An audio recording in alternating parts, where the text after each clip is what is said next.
What qualities should Miss World 1994 embody? The Miss Worlds that we have had up to date have been proof enough that they have had compassion for the underprivileged, not only the people who have status and stature, who can look beyond the barriers that man has set up for ourselves of nationality, color. We have to look beyond that, and that will make a true Miss World, a true person, a real person. Aishwarya Rai is somebody जिन्हें देख के ना एक nostalgia trip होता है. It's like we all have grown up watching her. उनका एक aura है जो आज भी सबसे ज्यादा अलग है. So let's start talking about what she means to us. Basically what she means to the Indian audience. Of course, we'll also talk about this and yes, इस रूमर पे भी मैं आऊंगा. बट उससे पहले लेट्स गो बैक 30 years. 1994 में ऐश्वर्या ने miss world का टाइटल जीता था. उस टाइटल को जीतने के लिए उन्होंने 86 कंटेस्टेंट्स को पीछे छोड़ा था दूसरी कंट्रीज के. देखो, मिस वर्ल्ड बनना was huge. Ash became the representation of India to the whole world.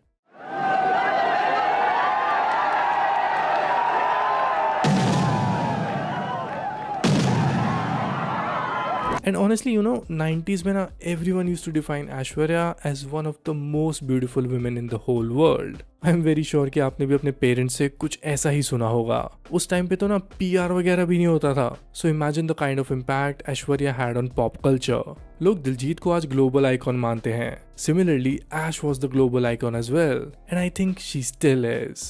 उनसे ज़्यादा ग्लोबल फेम 90s में किसी और इंडियन सेलिब्रिटी ने तो नहीं देखा है. Of Ravan right here in London. Just look behind you, that's why it's important. You hear that? That's why. We're a very special audience here, and it's always a pleasure to be back here with you all and say thank you. Thank you so much for all your love and support. Thank you. Aishwarya हमेशा से बहुत articulate थी. जिस तरह से वो interviews में बात करती थी और जब भी वो इंडिया को रिप्रेजेंट करती थी ग्लोबल प्लेटफॉर्म्स पे, look at the way she represent India. Look at the way she speaks. It is pure class. And are all of the movies you're in musicals? Yes, the movies in India, a lot of them are musicals. And why is that? Why are they so popular there and not so popular in this country? But that's definitely the Indian movie format. It has been so for a long time, and it's what we've grown up on, and people absolutely love it. I think it's also reflective of our culture, which is a celebration. Yeah. So we have songs for every festival, occasions, weddings, and it's kind of, I think, this whole thing of art imitates life and vice versa. अब बात करते हैं उनकी films की. So you all know about her best work to even her mid work. But मैंने उनके career में एक बहुत ही इंटरेस्टिंग चीज नोटिस की कि 90s में जो ज्यादातर एक्ट्रेसेस हुआ करती थी उन्हें बहुत स्टीरियोटिपिकल कैरेक्टर्स प्ले करने को मिलते थे. बट वहीं ऐश की जो फिल्मोग्राफी थी वो बहुत स्ट्रॉन्ग थी. हीरो के लिए तो सब फिल्म्स देखने जाते हैं, बट उस टाइम पे ऐश्वर्या बिकेम दैट हीरोइन जिसके लिए ऑडियंस क्रेजी थी.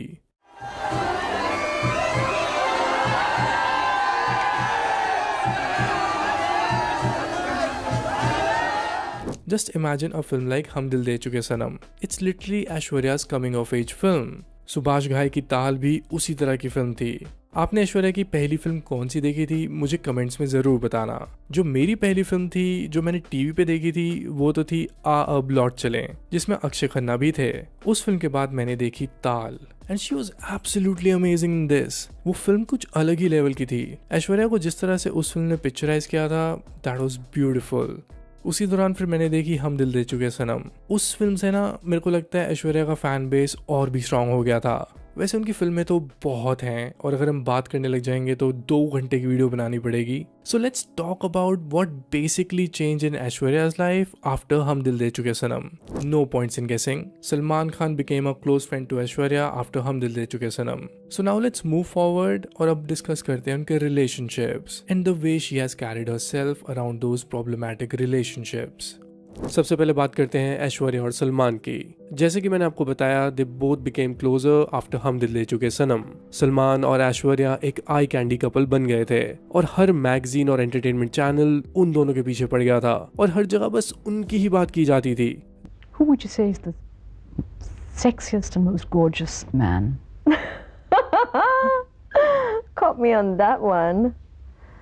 Someone who is obviously selected amongst the list of Indian men, right, internationally recently.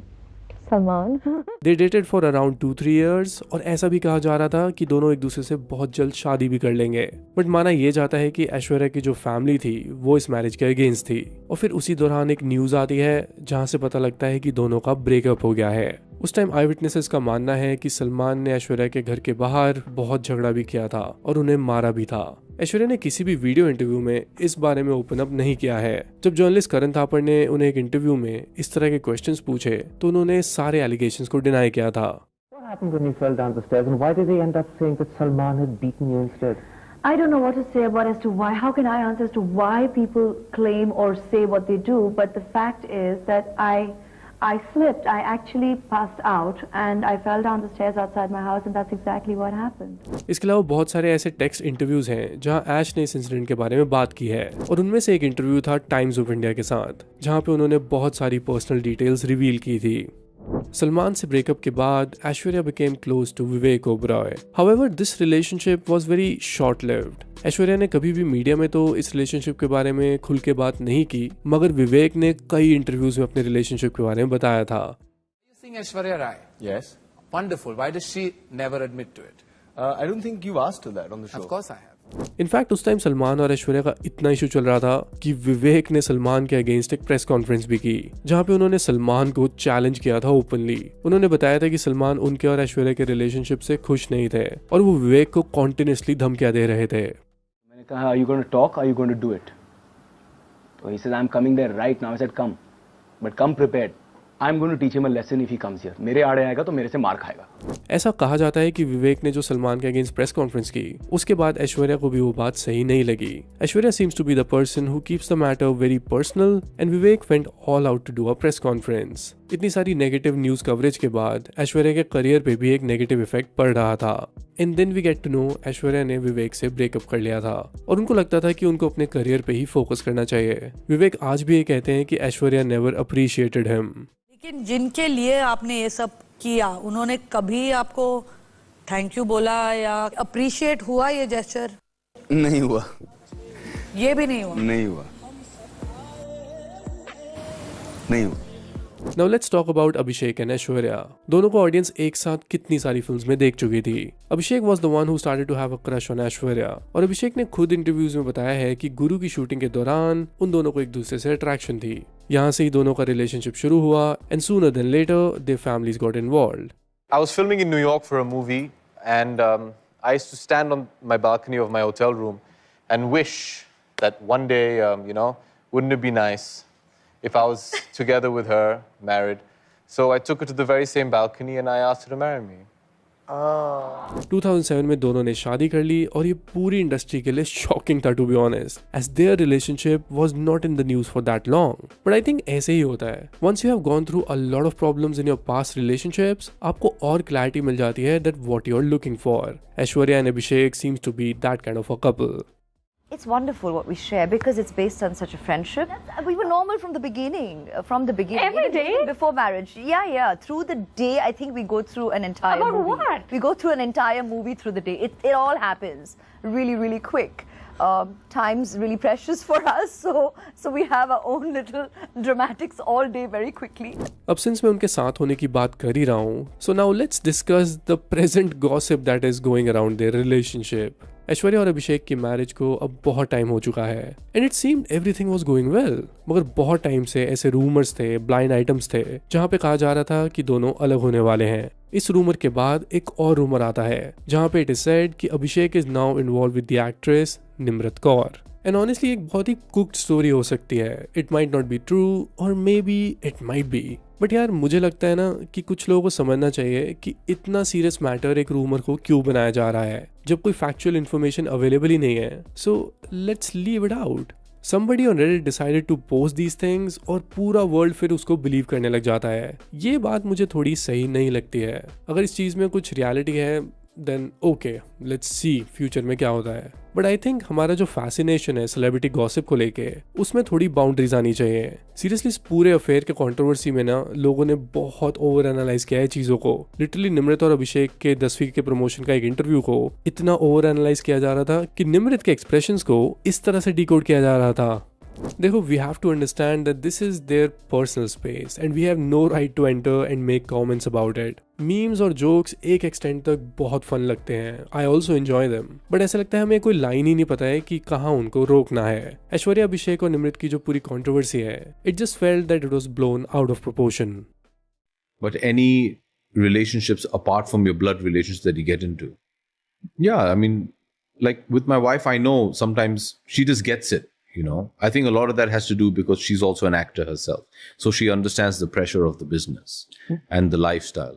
Alright, अब थोड़ा गॉसिप से बाहर चलते हैं. Now let's talk about Aishwarya's potential comeback. See, मेरे ओपिनियन में a great comeback is waiting for Aishwarya in Bollywood. South industry में तो she has already made a mark with Ponniyin Selvan, जहाँ मनी रत्नम ने उन्हें एक परफेक्ट कैरेक्टर दिया था and she was so brilliant in it. But अभी भी ऐश्वर्या के बॉलीवुड फैंस उनके कमबैक का वेट कर रहे हैं। एक प्रॉपर सक्सेसफुल हिंदी फिल्म उनकी फिल्मोग्राफी में मिसिंग है। ऐश्वर्या ने कुछ साल पहले कमबैक तो किया था, बट वो हिंदी फिल्म ना बहुत फॉरगेटेबल थी। आई एम वेरी श्योर कि presently they are directors who can justify her persona on screen, whether it is Sanjay Leela Bhansali और Ashutosh Gowariker. They actually know how to present her. But इसके अलावा अगर मैं न्यू एज डायरेक्टर्स की बात करूं तो I really have some suggestions. Aishwarya Zoya Akhtar की फिल्म में बहुत अच्छे से सूट कर सकती हैं। इसके अलावा मैं उनको शकुन बत्रा की फिल्म में भी इमेजिन कर सकता हूँ, जो कपूर एंड सन्स और गहराइयां के डायरेक्टर थे। And I think even Sujit सरकार इज अ गुड चॉइस, जिनकी रीसेंट फिल्म अभिषेक बच्चन के साथ ही आ रही है। आई थिंक उनके साथ भी ऐश्वर्या एक फिल्म प्लान कर सकती हैं। दीज आर द डायरेक्टर्स जो ऐश्वर्या की जो पर्सोना है स्क्रीन का, उसको मेंटेन रखते हुए उनसे कुछ बहुत ही सिनेमैटिक निकलवा सकते हैं। जितने भी डायरेक्टर्स मैंने मेंशन किए हैं, I think Aishwarya can really make a solid comeback with them. But let's see कि उनका कमबैक कब होता है। I'm very sure that if the director is right and the story is good, the film will definitely work. Alright then, that's all for this video. But जाते जाते I have two important questions around this video. Comment करके मुझे आप जरूर बताना कि कौन से डायरेक्टर के साथ आप ऐश्वर्या को फिल्म करते हुए देखना चाहोगे। क्वेश्चन नंबर 2, आप मुझे ये भी बताना कि ऑडियंस सेलिब्रिटी रूमर्स को बहुत ज़्यादा एग्जैजरेट कर देती है। क्या सोशल मीडिया की वजह से सेलिब्रिटी गॉसिप कल्चर और भी टॉक्सिक हो गया है? Do let me know your opinion on this 2 questions.